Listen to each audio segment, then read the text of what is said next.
Welcome to this Nature's Unleashed podcast. I'm your host, Leslie Cordial. And in this podcast series by FrieslandCampina, we like to delve into the world of leadership. But this is a new series, and with this, we are going to look at it from a different perspective.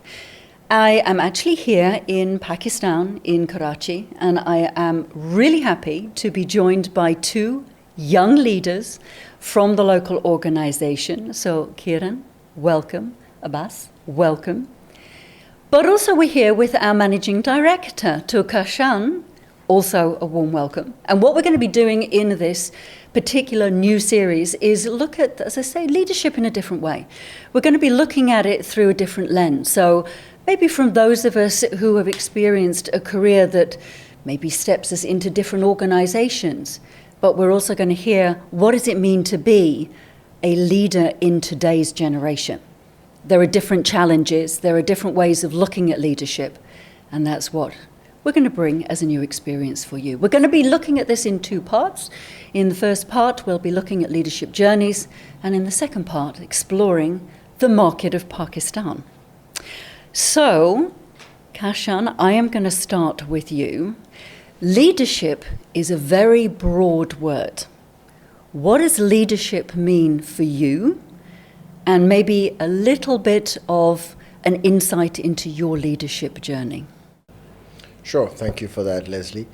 Like you said, I think it's a very broad term, but to me, it means responsibility. It means being on the forefront of the organization or the endeavor or whatever you're doing. It means leading from the front. It means guiding. It means inspiring. It means coaching. It means providing space to excel, but also be accepting of failures. It means creating an environment where people are not afraid to think big, aim high, where they can trust each other, and achieve big things together.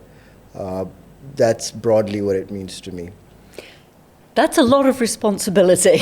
It is. That's how I started. We're going to come back to that. We're going to dive into that into a bit more detail. You mentioned about failure, and I think for many leaders, and I'm going to ask both of you this. We're going to come to this, don't worry. But many leaders don't want to fail, do they? They feel they cannot fail.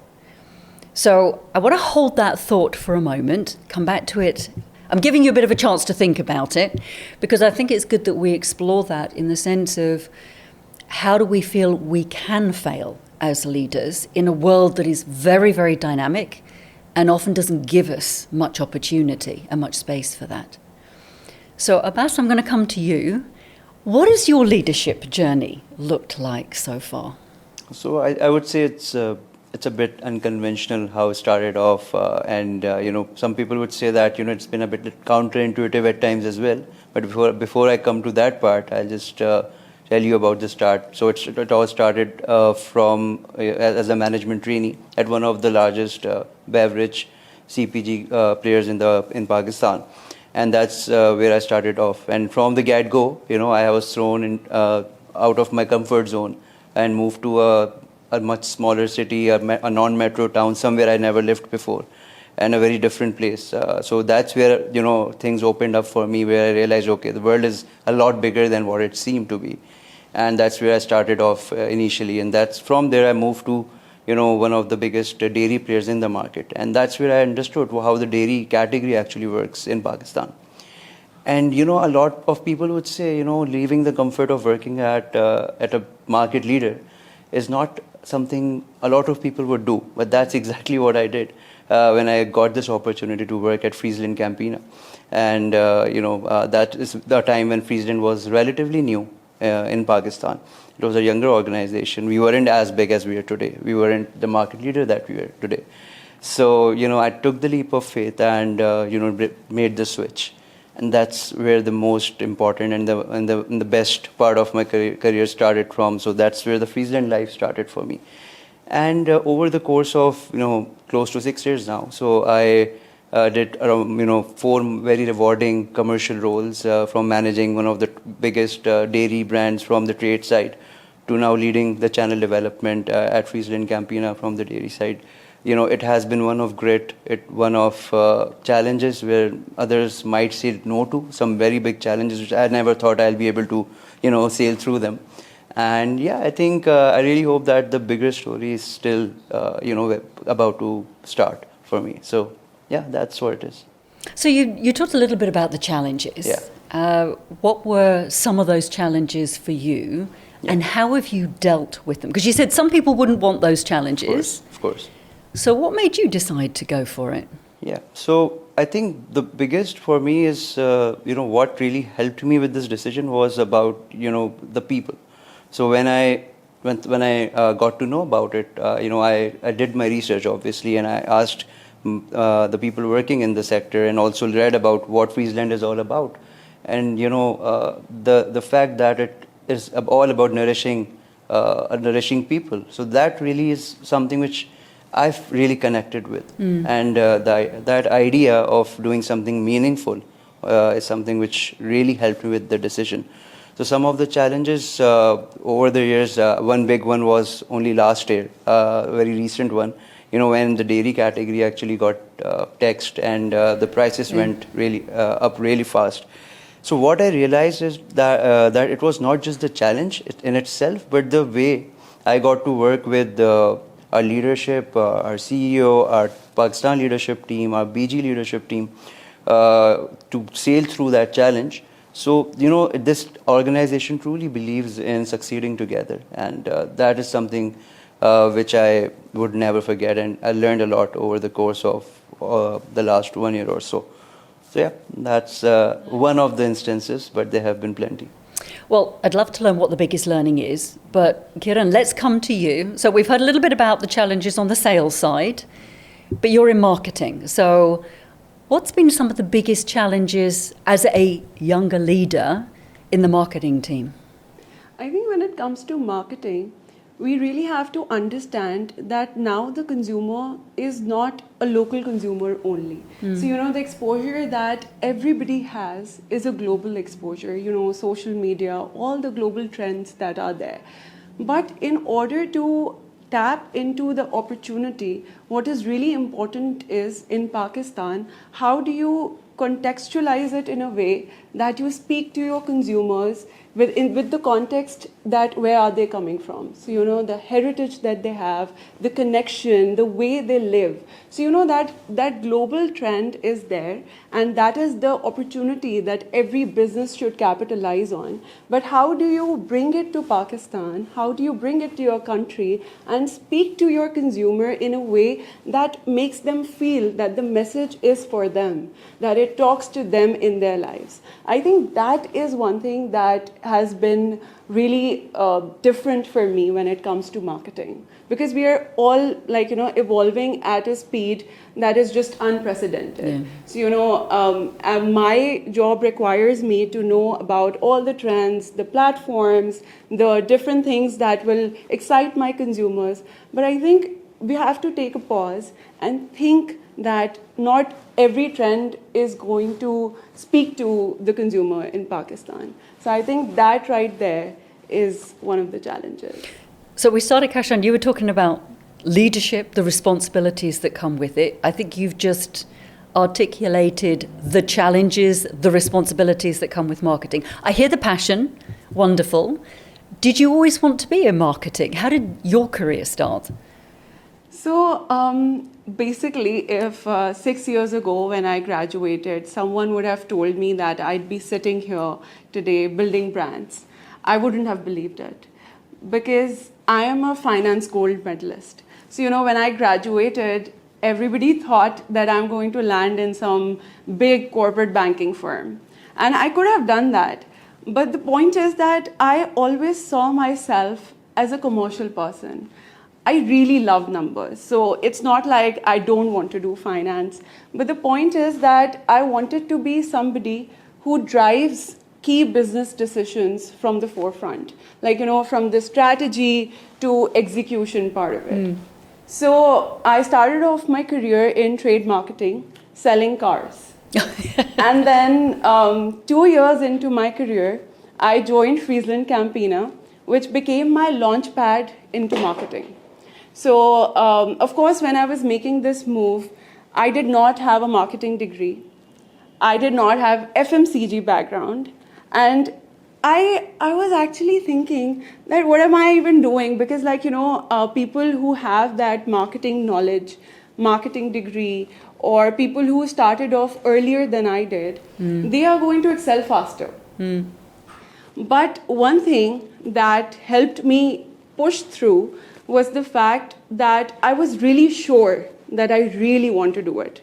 And because I enjoyed what I was doing so much, that I was able to see the synergies between the functions. So, if I brought my finance skill set or my trade knowledge to the table, it was very easy for me to have conversations with my business partners, to understand where they were coming from, and then work cohesively. That collaboration part of it really became easy.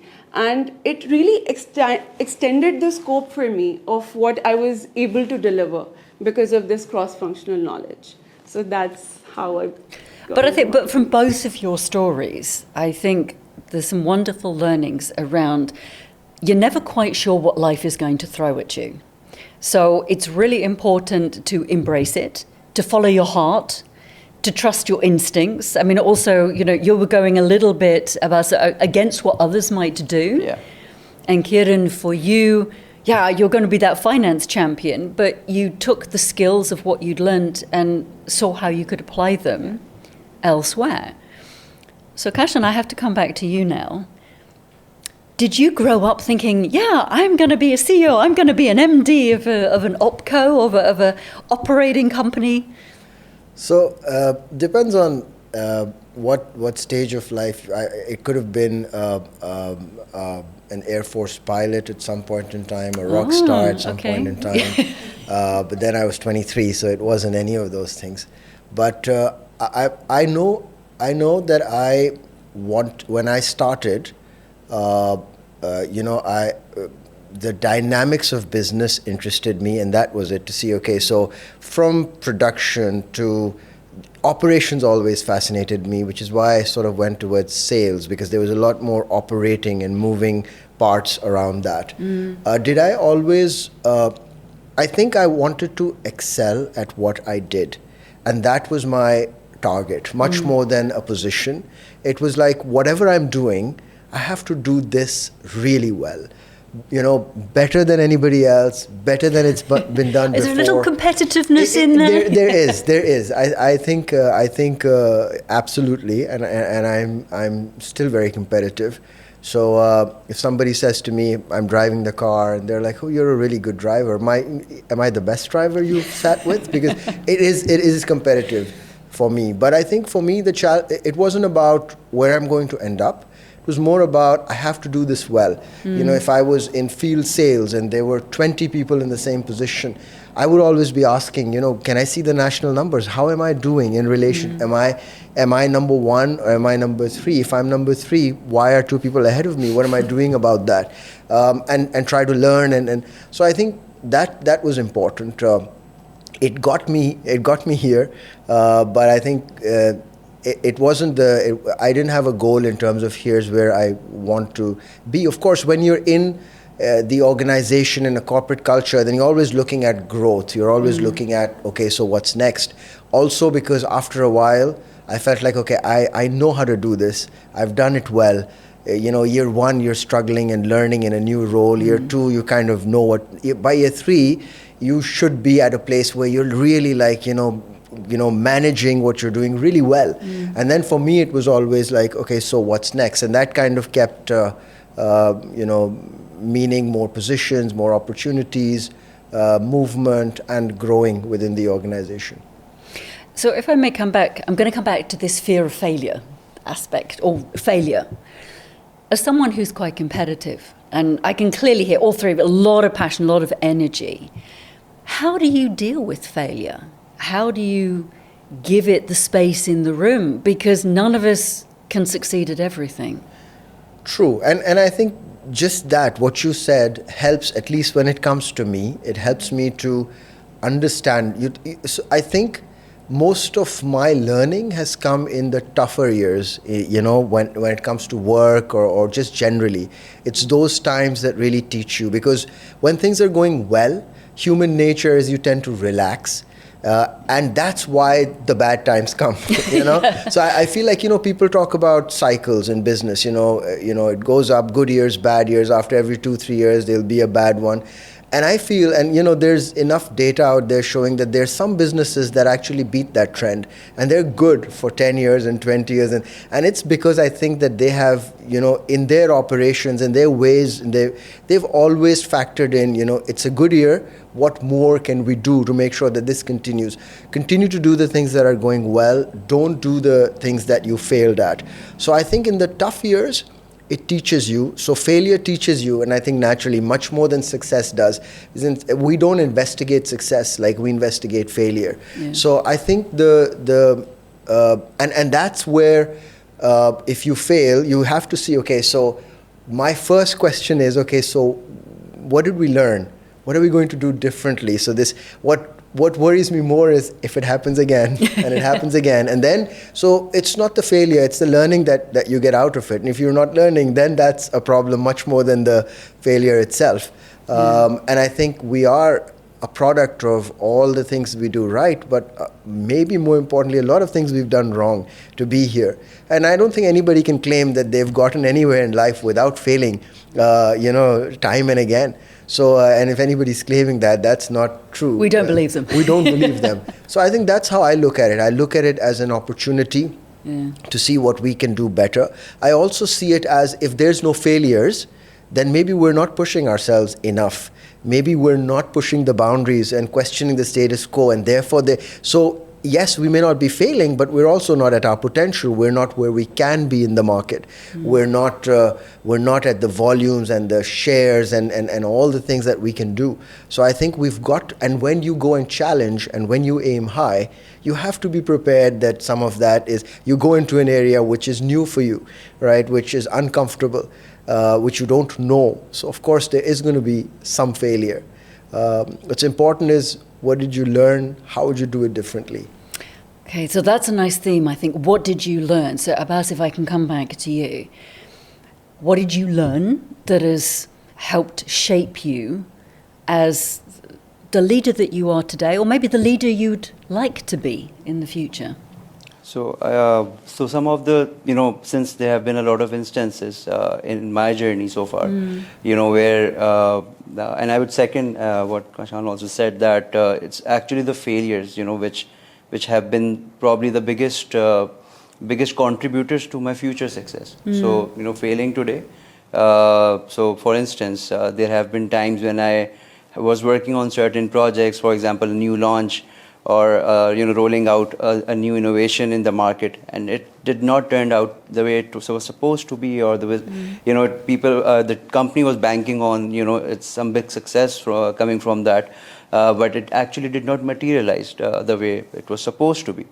And that is, I think, for me, in hindsight, initially when I was much younger, I always thought, okay, it's a bad year, it's something which I could have done better, but over the years I realized that that moment is something which helped me to propel to a much better year in the next year. So the idea is to just stay humble, to learn from, your failings, and, then picking yourself up and, not back down ever. So that's sort of the kind of person I am. I don't just, back down. I try to stay put. I try to stay resilient throughout, and that is something which has always been the case. And I think that is, if I have to summarize myself in one word, that is probably someone who's resilient. Resilient. Yeah. I think resilience is a key characteristic these days. The world is very dynamic. So, Kiran, how do you look at leadership, maybe from leading a team? How do you encourage your team to deal with all of this change, all of this dynamic in the world? Because it's not easy. So I think one thing that I try to do is that as young people, and as young leaders, what we internalize is this assumption that, if we are surrounded by people who have more experience or who have more exposure than us, then our ideas won't matter as much. And we should keep all our ideas to ourselves. So the point is that the confidence that I try to instill in my team is that if you have prepared well, and if you know the why, the how, the what really well, and if you believe in what you are saying, then you will be heard. So I think that is one thing, because I know for a fact that I'm surrounded by great people who constantly want to do better. So, if everyone around me is improving, there is no way that if somebody is willing to contribute, has the ability to contribute, then they won't be able to contribute. There's no way it can happen. So, the one thing that I really try to tell my team is that speak up and you will be heard. Because if you have prepared well, you know what you're saying, then your ideas matter. I want to take that thought, because sometimes people think they've prepared well. I'm going back to my failure point now, but it goes wrong. And people are really scared of that. And it's something, even if they have prepared well, it holds them back. Can you think of an experience where maybe a team member hasn't performed or hasn't spoken up in the way that you might have hoped? How, as leaders, do we deal with that? Kiran, can I maybe ask you to share your thoughts on that? I think one thing that I have experienced in my life, in my career, and that's something that I want to carry forward, is that whenever, there's a failure or whenever you have not performed the way you were expected to, I think there's always room for improvement. So there have been times when I have gone to Kashan and I've told him that, this is not happening the way we thought it would, and the timelines might change. And one thing that he always asks me is that, okay, now what can you do better? So I think that gave me a lot of confidence and a lot of learning as well, because I was able to understand that it's okay to fail. It's okay to experiment, but also to know your ground and also to come up with a solution when you are there in a problem. So you have all the support that's there from the leadership, from your team members, but it is you who needs to see, okay, how am I going to improve this situation? And once you take that responsibility and that ownership, so everything gets better, right? Then that's the perspective that I have whenever I see that, my team member needs help or needs support. Lovely. That's wonderful. What's coming through is the positivity, is how we can face challenging situations but look for the best out of them. So, Abbas, I'd like to come back to you. Is what tips would you give, what advice would you give to people that are just starting their leadership journey? You are a few years into it. If you would look back, would you do anything different? But what advice would you give others? Sure. So I think as a leader, what I've also experienced is that you really need to, first hear people out. So you need to, as a leader, when you're starting out, you just try to, let and hear people out and just understand what their needs are. People tend to speak a lot at times. Tend to, once you become a leader, you want your team to listen to you more at times. That's the conventional way of doing things. However, this generation is fast changing. Things are changing. We're operating in a very age-diverse workforce. When there's Gen Zs, there are millennials, there are boomers, all working in the same environment. And one approach fits all. An approach doesn't really gonna go make you successful at the end of the day.